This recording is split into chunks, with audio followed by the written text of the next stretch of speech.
মুসলমানদের জানাই আসসালামু আলাইকুম। অন্য ধর্মমানুষ সকলের প্রতি আন্তরিক শুভেচ্ছা অভিনন্দন। আমার সাথে যারা বিভিন্নভাবে অ্যাড আছেন, আমার বর্তমানে কমান্ড এবং শেয়ার বন্ধু আছে, এই জন্য আমি করতে পারছি না, এই জন্য আন্তরিকভাবে দুঃখিত। আমাকে অনেকে জিজ্ঞাসা করে নেতারা আমাকে সহযোগিতা করে কিনা। না ভাই, অনেক নেতা আমার সাথে যোগাযোগ করে, তারাও বিপদে আছে, কারণ তারা কোনো দুর্নীতি করে নাই, তারা পদ পদবি বেছে খায় নাই, নৌকা প্রতীক বেছে খায় নাই, তারা বর্তমানে বিপদে আছে। আর যারা এসব করে হাজার হাজার কোটি টাকার মালিক হয়েছে, তাদের চোখ নিচের দিকে নামে না, তাদের চোখ থাকে উপর দিকে, তাদের খাওয়া অভ্যেস, তারা খাইয়ে যাবে।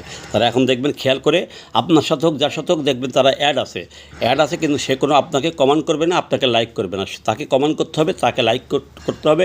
এইসব নেতা হচ্ছে দুর্নীতিবাজ, এদের হচ্ছে নিয়া অভ্যেস, এদের কোনো দেওয়া অভ্যেস নাই। এরা কেউ লাইক কমান্ড দিতে ওরা পরিণত করে, কারণ ওদের নিয়ে অভ্যেস। আর ওরা সহযোগিতা করে না কেন?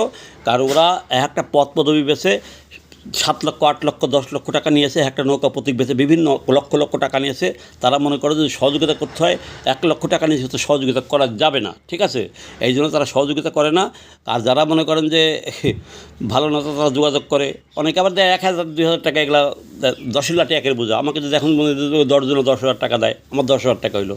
কিন্তু তারা মনে করে যে দিতে হলে বোধহয় আমাকে লক্ষ লক্ষ টাকা দিতে হবে, কারণ তারা যেরকম নিছে, যেরকম তাদের খাওয়া অভ্যেস, তাদের চিন্তাধারা সেরকম।